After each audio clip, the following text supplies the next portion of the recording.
This episode from the life of Sherlock Holmes will be transmitted to our men and women overseas by shortwave and through the worldwide facilities of the Armed Forces Radio Service.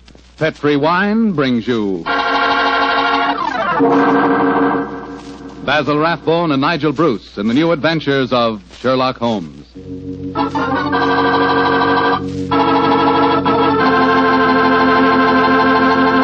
The Petri family, the family that took time to bring you good wine, invite you to listen to Dr. Watson tell about another exciting adventure he shared with his old friend, that master detective Sherlock Holmes. I suppose your dinner is well over by now, so now's the perfect time to get out a bottle of that swell Petri California port. You know, Petri port was just made for a time like this, after dinner when you're just taking things easy. If you've ever tasted Petri port, you know what I mean. It's a hearty, full-bodied wine with a deep red color and a flavor that's just about out of this world. I think that if you had only one wine to choose and the whole world to choose from, chances are you'd pick port. Petri port. That's how good I think it is. That's saying plenty, I know, but I think Petri port will easily live up to all I say about it. Try it and see, and share it with your friends. You can serve Petri port proudly because the name Petri is the proudest name in the history of American wines.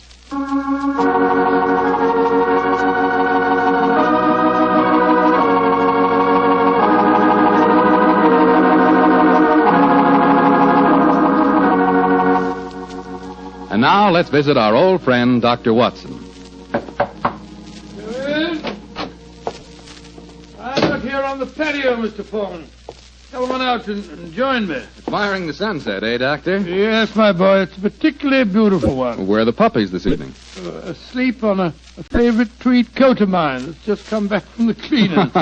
And you hadn't the heart to move them, I suppose. No, I hadn't. The little fellows looked so comfortable. In fact, I sometimes wonder if these... But you haven't come here to listen to a dissertation on the behavior of dogs? Well, it is getting near story time, Doctor. Yes, of course it is. Well, just let me get my pipe properly lighted. That's it.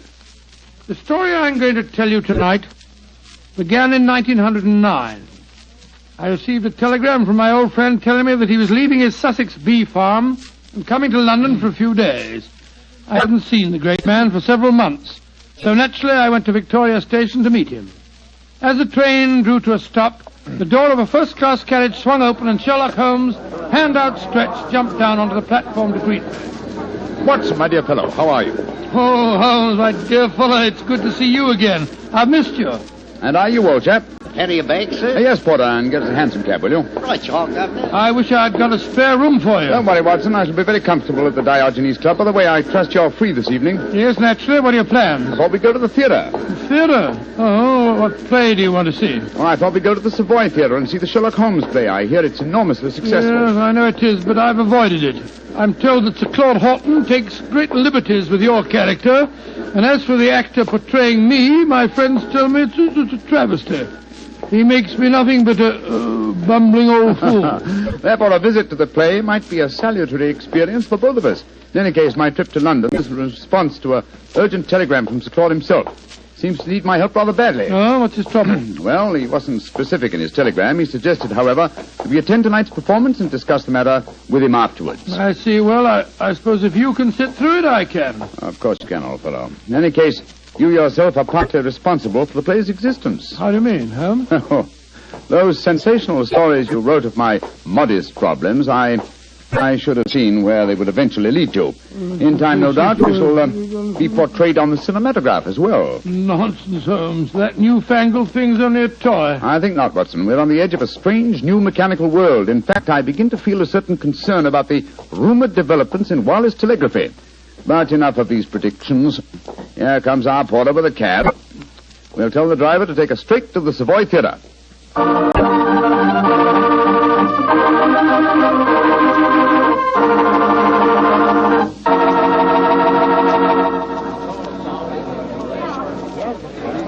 Just look at that line of people at the box office, Holmes. Very flattering, old chap. Well, possibly, but I hope it doesn't mean that we've got to wait our turn and...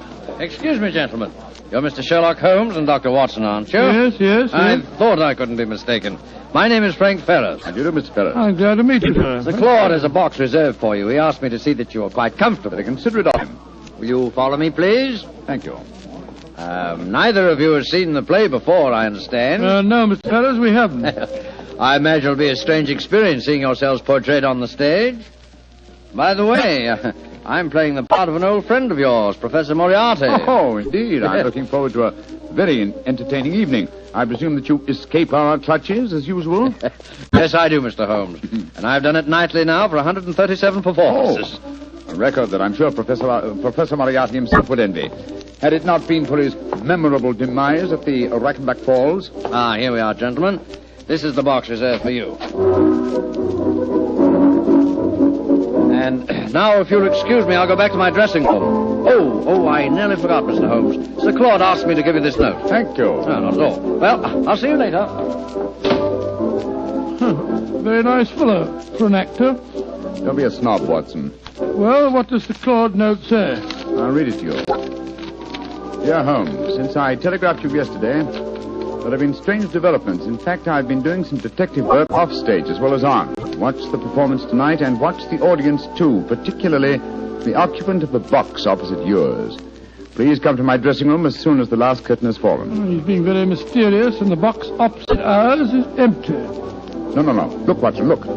Someone has just entered. Confound it, the house lights are going out. The first act's beginning, Holmes. The first act, yes. Well, sit back and relax, old fellow. Let's see what they've done to us.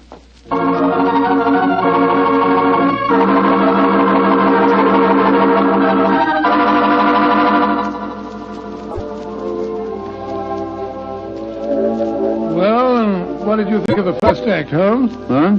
Oh, the first act, yes. I was examining the occupant of the box opposite ours. An attractive young lady, alone and unusually preoccupied in her program. In fact, one might assume that she was trying to hide her face. Yes, but the play, don't you think it's ridiculous? Just imagine a crown jewel being stolen from the Tower of London. Why not? It's been attempted many times. Anyhow, you must admit that the actor who's portraying me behaves like a blithering idiot. And Sir Claude's interpretation of you is pretty far-fetched. Far-fetched, but flattering, Watson. What poise, what suavity, and what a voice. I find myself thoroughly entertained. You're a strange chap, Holmes. No accounting for your tastes. Look, Watson, look. The back of the box over there. Good Lord, I could have sworn a man dodged behind the curtains.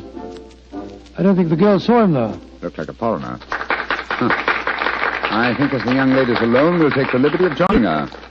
Oh, dash it, there go the lights again. The second act starting now. And sit down, old fellow. We don't want to attract attention. We'll join her during the next intermission.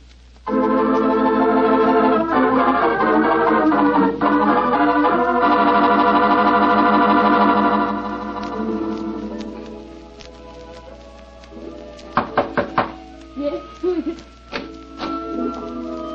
Who are you?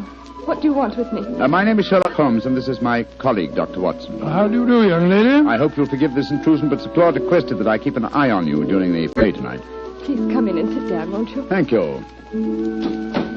Oh, this is very kind of you. You must forgive my abruptness just now.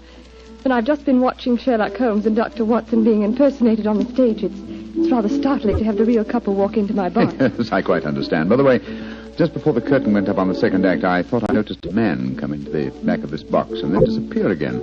Were you aware of his presence? No, I didn't see him. But I know who it is. He's been following me for weeks now. Perhaps you'd like to tell us about it, Miss... Henshaw. Alicia Henshaw. Yes, I would. As a matter of fact, that's why I'm here tonight. Sir Claude Horton's an old friend of my father's. I went to ask his advice. He did some investigating himself for a few days, and then he found himself a little out of his depth, so he decided to telegraph for you, Mr. Holmes. We were going to meet in his dressing room after the performance tonight. Splendid. And now, Miss Henshaw, what is your story? It's a strange one, Mr. Holmes, though I didn't realize just how strange until I first saw this play a few nights ago.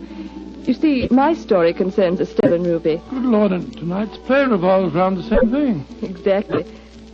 I might as well tell you how it all started. My brother's an officer in the British Army stationed in Egypt.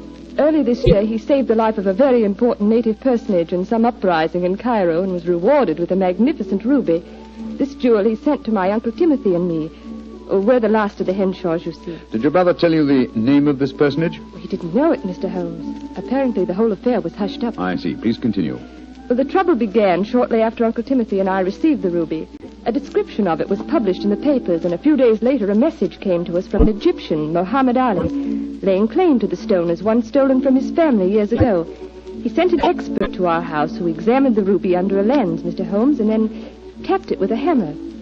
It fell to pieces. It was a fraud. Gracious me, an amazing thing. I'm sure that's not the end of the story, Miss Henshaw. Oh, no, Mr. Holmes. I wrote and told my brother what had happened. He became very suspicious and suggested that I investigate the credentials of the expert that examined the stone. I think I can finish the story for you. The supposed expert was a jewel thief who substituted a paste ruby for the real one, destroyed the imitation, and walked off with the treasure. It's an old trick. Of course, you haven't been able to find any trace of the supposed expert. Well, that's the funny part of it, Mr. Holmes. Uncle Timothy and I gave a description to the police, but it was a very vague one, I'm afraid. All the time, Uncle said the man reminded him of a colleague of his many years ago at the university, a professor of mathematics. He couldn't think of his name, but when we first saw the play a few nights ago, he was reminded of it. The name was Moriarty. Moriarty? But Moriarty's dead. Miss Henshaw, you say you have been shadowed for some weeks. Yes, an Egyptian. I've stolen the ruby, Mr. Holmes. Why don't they leave me alone? That, Miss Henshaw, represents a very fascinating problem, and one that I shall be most happy to help you solve. Oh, thank you so much, Mr. Oh, Holmes. there go the lights again. The last act. Yes, the last act of this little play, but not, I fear, of Miss Henshaw's problems. Let's meet after the act in Sir Claude's dressing room, shall we?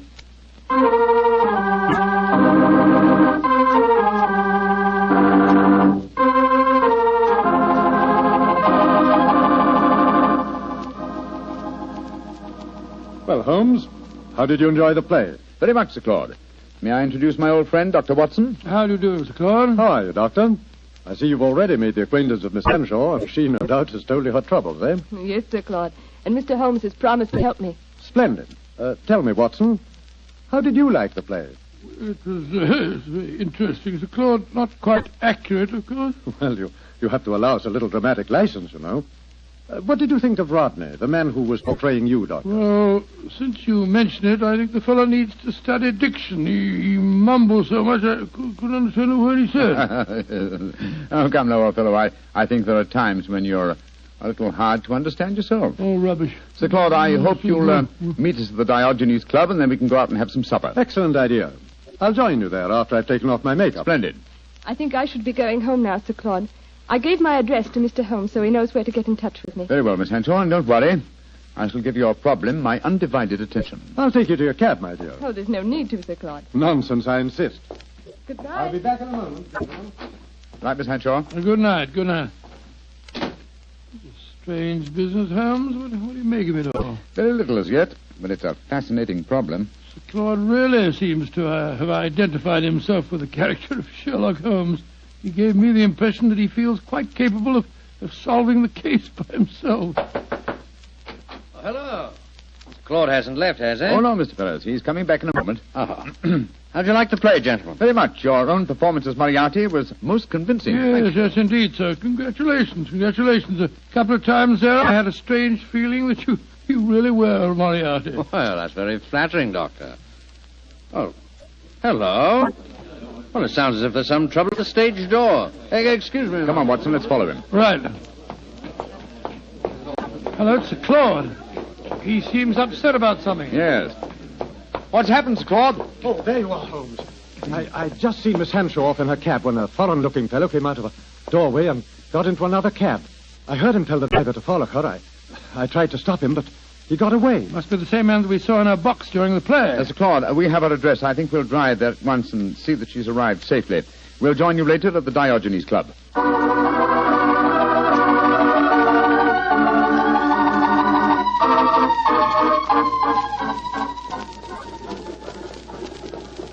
Well, Holmes, here we go.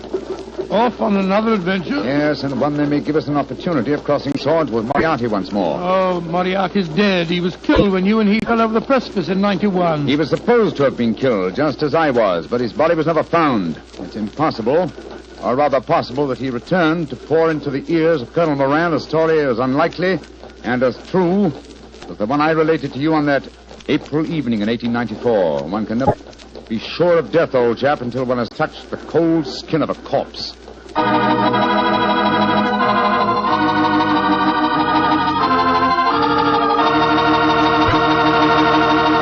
Dr. Watson's story will continue in just a few seconds. Hardly time for me to tell you about a really great Petri wine. Petri California Muscatel. Did you ever walk through a vineyard early in the morning and pick a big, juicy muscat grape right off the vine? If you've ever done that, then you know what to expect when you taste Petri Muscatel. Petri Muscatel is the color of golden sunshine with a flavor to match. Serve Petri Muscatel after dinner some evening, or serve it any time friends drop in. It's a wonderful way to express your hospitality with a wonderful wine, a Petri wine.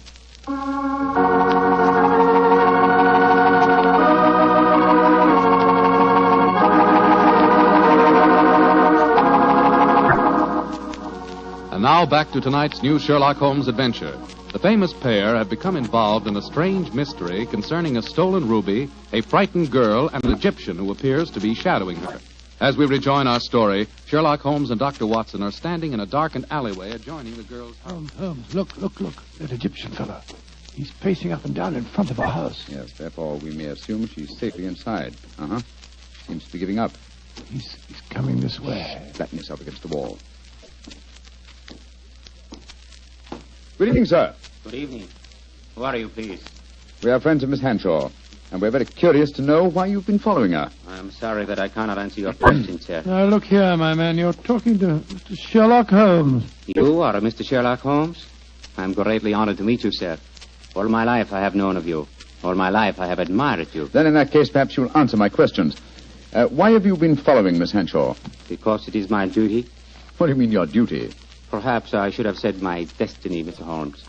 For 2 generations now, the family of Arabi, of which I am a humble member, have dedicated their lives to finding the stolen treasure of Asyut. What on earth's all that got to do with Miss Hanshaw? The treasure of Asyut is a giant ruby. It was stolen many years ago from the family of Muhammad Ali. A few months ago, Miss Hanshaw received a mysterious ruby. I have found out many things, Mr. Holmes. I have many sources of information. Then I must regard you in the light of a rival detective in this case. I heartily call myself a detective, Mr. Holmes. My life is dedicated to only one problem. Miss Hanshaw now says the jewel was stolen from her. I do not believe it. That is why I watch her. If I am wrong this time, and I do not think I am wrong, then my quest must go on. Always it will go on. Permit me to wish you the best of luck, sir. Thank you, Mr. Holmes. Good night, gentlemen. Good night. Sure we shall meet again.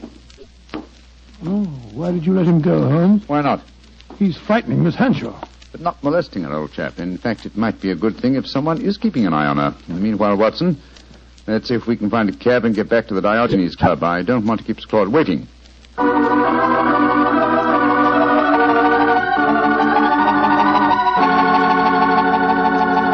Cora, has Sir Claude Horton arrived yet?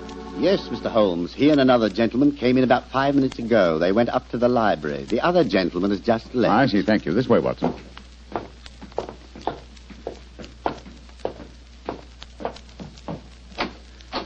I'm sorry, Sir Claude, to have kept you waiting. We took a little longer, but... Sir Claude! Great heavens, what's the matter with him? Holmes, I found the answer. Too late. It's... No, sir. Don't try and stand up. You're ill. What are you trying to tell me? The ruby.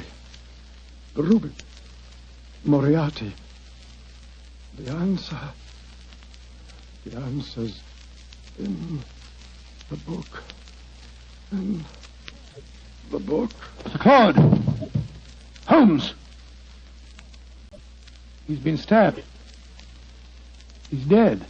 Just as he was trying to give me a message. He was muttering something about the ruby and Moriarty.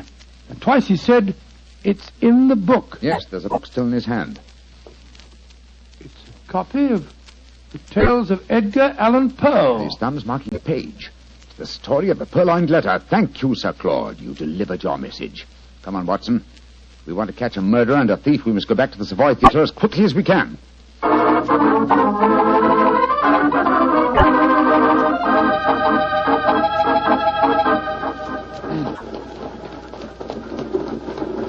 Why do you suppose Sir Claude was murdered? Because I was too curious.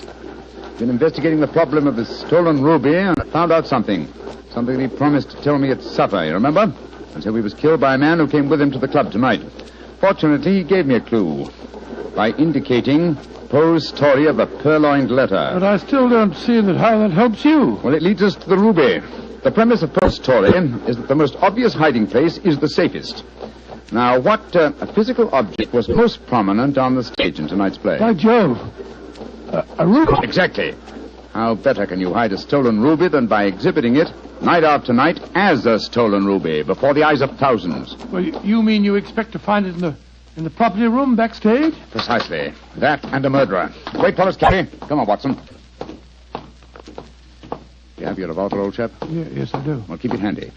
Our visit may not be unexpected. Unlocked. That's good. Come on. Look, Holmes, look. The doorkeeper. He's slumped over his desk. He's been given chloroform. We'll take the liberty of borrowing his lantern. It's an eerie atmosphere about a dark and empty theater, isn't there, Holmes? Now, where would the stage properties be kept, I wonder? Hold the lantern a little higher, will you, old fellow? Yeah. That's it. Aha, look over there. A large cabinet.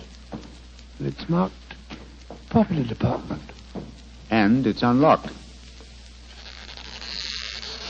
Oh, this is frighteningly easy. Let's look out for a trap. Now, let's see. Look. There's a ruby lying on that tray.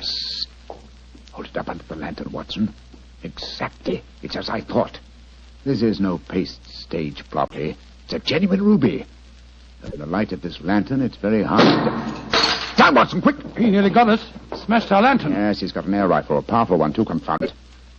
There's no flash to indicate where he's firing from. Of course, he's baited his trap so neatly that he knows exactly where we I'm are. going to take a shot at him. I can't see anything, but at least it'll let him know we're armed. Now, move your position quickly, Watson. Just missed me, Holmes. This is hopeless shooting in the dark. Yes. I've got to switch the stage lights on. Keep him occupied, old fellow, will you? While I try to find the light switches. I've got him. But he can still shoot, confound it. Yes, well, I found the light switch. Keep your eyes skinned, Watson. I'm turning it on. There he is, Holmes, up in that box. Getting away. After him, Watson. We can jump over the footlights into the box.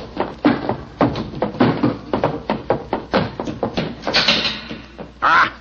I'm afraid the bird has flown, Watson. I should have remembered that theater exit doors always open from the inside. No, he didn't get away, Holmes. Look on the floor there. It's that Egyptian fellow. I hope you haven't wounded him too badly, No, old I don't chap. care if I have. He was trying to kill us.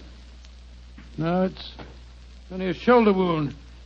He's fainted, infernal scoundrel. No, he's a very gallant man. Undoubtedly, he was trying to save us as you shot him just now. Holmes, what on earth are you talking about?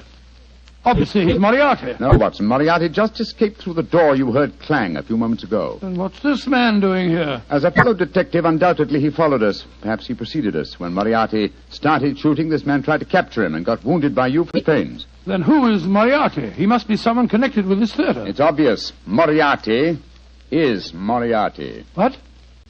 You mean Frank Ferrers, the fellow that played the part on the stage? Again, remember Poe's story of the purloined letter. But why didn't you recognize him? Oh, remember, I haven't seen him for 20 years, and you haven't forgotten his genius for disguise, have you? What incredible audacity. How better could Moriarty conceal himself than by announcing nightly to the theater-going public that he was Professor Moriarty? And he killed Sir Claude. Of course he did. Sir Claude must have persuaded Moriarty to go to the club with him. Probably he hoped to expose him in front of me, but Moriarty found out that Sir Claude knew too much. Yes. So he stabbed him. Rushed back here to bait his trap for us. Yes. But how did he know that we'd walk into it? Well, he knew that if Sir Claude had guessed his secret, then I certainly would, and so he was waiting for us. Hello. He's coming too. How are you feeling, my man? The ruby. The ruby. Did you find the ruby? Yes. Here it is, sir. Tell me, is it the ruby of Muhammad Ali? No.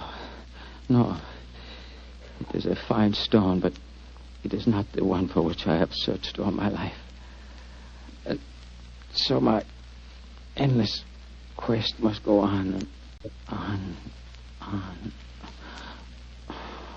He's fainted again. Poor devil. Fine mess I made of this case, Watson. Oh, I don't know. You've recovered the ruby? Yes, look at it, old fellow. Before I turn it over to Miss Henshaw, look at it well. Probably its every facet stands for a bloody deed. It's a beautiful stone. And yet this lovely bauble has cost Sir Claudy's life.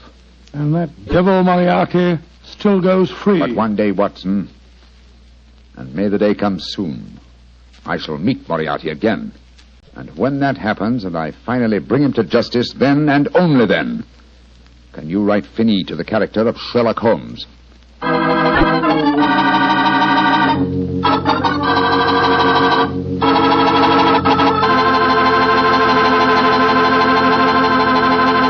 Well, Doctor, that was kind of an exciting story. Tell me, did the Egyptian recover from his bullet wound? Yes, indeed he did, and rather quickly, too, Mr. Foreman. I felt very badly about shooting him, but of course I couldn't help it. Of course not. But you know, if I had to shoot someone accidentally, I wish it could have been the actor who portrayed me on the stage. Wretched fellow mumbled all over the place. Oh, don't worry about that. After all, you did recover the ruby. Yes, and a beautiful stone it was. The color of, the color of a fine glass of port when the light shines through it. By a fine port, I take it you're talking about a Petri port?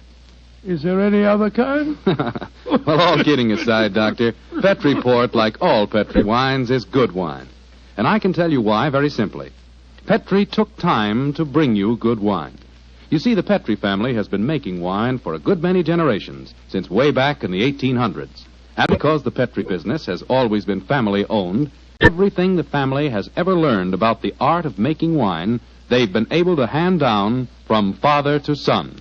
From father to son. That adds up to a lot of skill and a lot of experience when it comes to turning plump, juice-filled California grapes into clear, fragrant, delicious wine.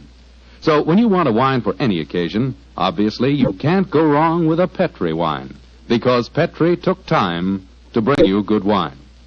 And now, Dr. Watson, what story do you have lined up for us next week? Well, now let me see. Next week, Mr. Foreman, I'm going to tell you a most unusual adventure that occurred to Sherlock Holmes and me early in the last World War. It took place in Flanders and concerned a famous British general, an actress, and a German firing squad. Boy, that sounds like a real thriller. Well, see you here next week. No. Not here, Mr. Foreman, remember? Oh, of course. Next week, we're going to be at the Paramount Theater in Hollywood for the 7th War Loan Drive. That's quite right. Ladies and gentlemen, I can't invite you all to my home for one of our broadcasts, but we can get together next week at the Paramount Theater in Hollywood. You can get a free ticket for our broadcast by buying a war bond.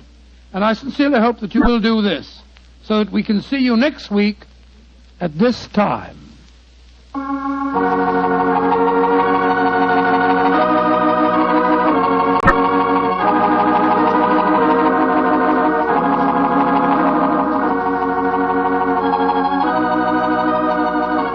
Tonight's Sherlock Holmes adventure is written by Dennis Green and Anthony Boucher and is based on an incident in the Sir Arthur Conan Doyle story, The Adventure of the Second Stain.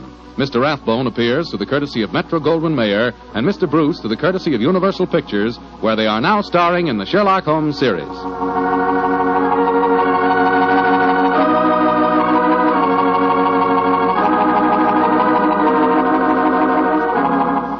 The Petri Wine Company of San Francisco, California, invites you to tune in again next week, same time, same station. Oh, the Petri family took the time to bring you such good wine. So when you eat and when you cook, remember Petri wine. To make good food taste better, remember... Petri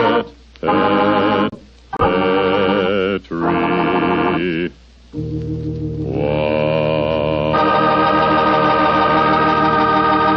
Bill Foreman saying goodnight for the Petri family. Sherlock Holmes comes to you from our Hollywood studios.